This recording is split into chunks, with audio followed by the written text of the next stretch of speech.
Hello everyone, welcome back to my channel. आज हम start करने वाले हैं बाल महाभारत राजदूत संजय की। ठीक है।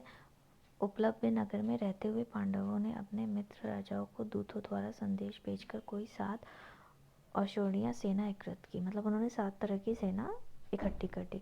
उधर कौरवों ने भी अपने मित्रों द्वारा काफ़ी बड़ी सेना इकट्ठी कर ली थी, जो 11 औषधियों तक हो गई थी। तो वहाँ पे 7 थी पांडवों के पास और यहाँ पे 11 थी। ठीक है। पंचाल नरेश के पुरोहित जो युधिष्ठिर की ओर से राजदूत बनकर हस्तिनापुर गए थे, नियम समय में धृतराष्ट्र की राजसभा में पहुंचे। यशावधि कुशल समाचार पहुंचाने के बाद पांडवों की ओर से संधि का प्रस्ताव करते हुए वह बोले, युधिष्ठिर का विचार है कि युद्ध से संसार का नाश नहीं होगा और इसी कारण वे युद्ध से घृणा करते हैं। नाश मतलब ही होगा तो वो युद्ध नहीं करना चाहते, वे लड़ना नहीं चाहते।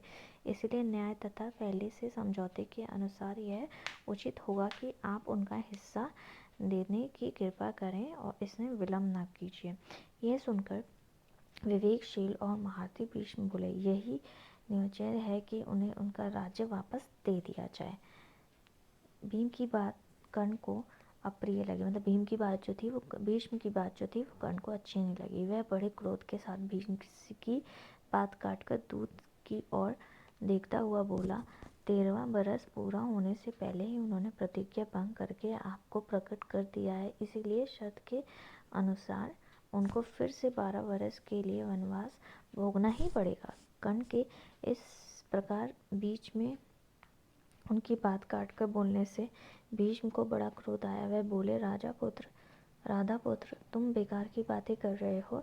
यदि हम युधिष्ठिर के दूत के कहे अनुसार ही संधि नहीं करेंगे तो निश्चय ही युद्ध छिड़ जाएगा। ठीक है। तो उन्होंने बोला कि अगर हम संधि नहीं करेंगे तो युद्ध छिड़ जाएगा और दुर्योधन आदि में सबको पराजित होकर मृत्यु के मुंह में जाना ही पड़ेगा। भीष्म की बातें से सभा में खलबली मच गई। देखकर धृतराज बोले, सारे संसार की भलाई को ध्यान में रखते हुए मैंने यह निश्चय किया है कि अपनी तरफ से संजय को दूत बनाकर पांडवों के पास भेजा जाएगा।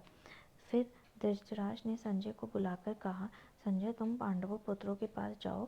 वहाँ श्री कृष्ण, सत्याधिक, विराट आदि राजाओं से भी कहना कि मैंने सप्रेम उनकी कुशल पूछी है। वहाँ जाकर मेरी ओर से युद्ध न होने की चेष्टा करना। तो ये सब भीष्म ने किया था, वो चाहते थे कि युद्ध ना हो। संजय उपलब्ध को रवाना हो गए। वहाँ पहुँचकर युधिष्ठिर की सभा में सबको प्रणाम करके बोले, धर्मराज महाराज युधिष्ठिर, मैं आपकी कुशल पूछी है और कहा है कि वह युद्ध की बात नहीं करना चाहते, वह तो आपकी मित्रता चाहते हैं। संजय की ये बात सुनकर राजा युधिष्ठिर बड़े प्रसन्न हुए और बोले, मैं तो संधि ही चाहता था कि युद्ध का विचार करते ही मेरा मन घृणा से भर जाता है। यदि हमें अपना राज्य वापस मिल जाए तो हम अपने सारे कष्ट भूल जाएंगे। संजय ने कहा, युधिष्ठिर धृतराष्ट्र के पुत्र ना तो अपने पिता की बात पर ध्यान देते हैं, ना भीष्म की ही कुछ सुनते हैं। आप सदा ही से न्याय पर स्थित हैं। आप युद्ध की चाह ना करें। संजय की यह बातें सुनकर युधिष्ठिर बोले, संजय, श्री कृष्ण दोनों पक्षों के लोगों की चिंतित है। वह जो सलाह देंगे वैसा ही करूँगा। तभी श्री कृष्ण बोले, मैं स्वयं हस्तिनापुर जाना उचित समझता हूँ। मेरी यही इच्छा है कि, ठीक है, एक सेकंड,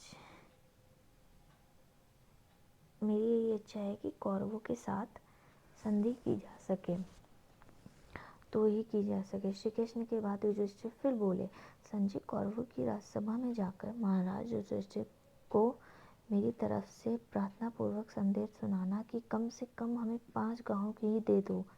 हम पांचों भाई इसी में संतोष कर लेंगे और संधि करने को तैयार हो जाएंगे। तो युधिष्ठिर ने इतना भी बोला कि चलो कम से कम हमें 5 गांव तो दे दो और कुछ मत दो। युधिष्ठिर का यह संदेश लेकर संजय पांडवों तथा श्री कृष्ण से विदा होकर हस्तिनापुर रवाना हुए। राजसभा में आकर उन्होंने युधिष्ठिर के सभा में जो चर्चा हुई थी उसका सारा हाल कह सुनाया। संजय के इस प्रकार कहने पर भीष्म दुर्योधन को दोबारा समझाने के बाद धृतराज से बोले, राजन, कर्ण बार बार यही दम भर रहा है कि खत्म कर डालूंगा, किंतु मैं कहता हूँ कि पांडवों की शांति का 16वां हिस्सा भी हमसे नहीं है। तुम्हारा पुत्र उसी के कहे में चलता है और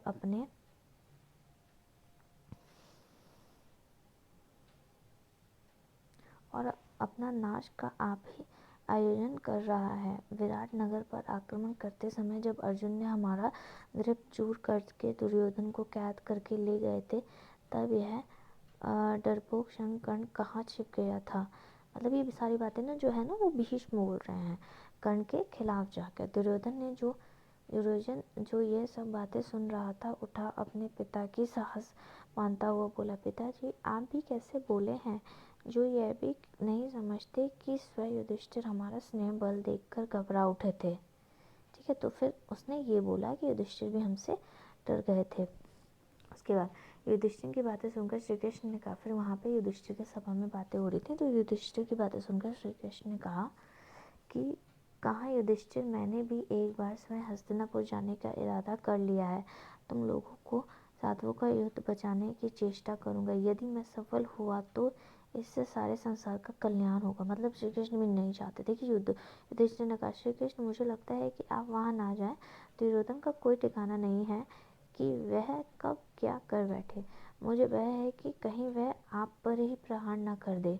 श्री कृष्ण बोले, धर्मपुत्र, मैं दुर्योधन से भली भांति परिचित हूँ, फिर भी हमें यह प्रत्यय करना ही है चाहिए, किसी को यह कहने की जाना ना हो कि प्रयास करना चाहिए था, वह नहीं की है, इसीलिए मेरा तो जाना ही ठीक होगा।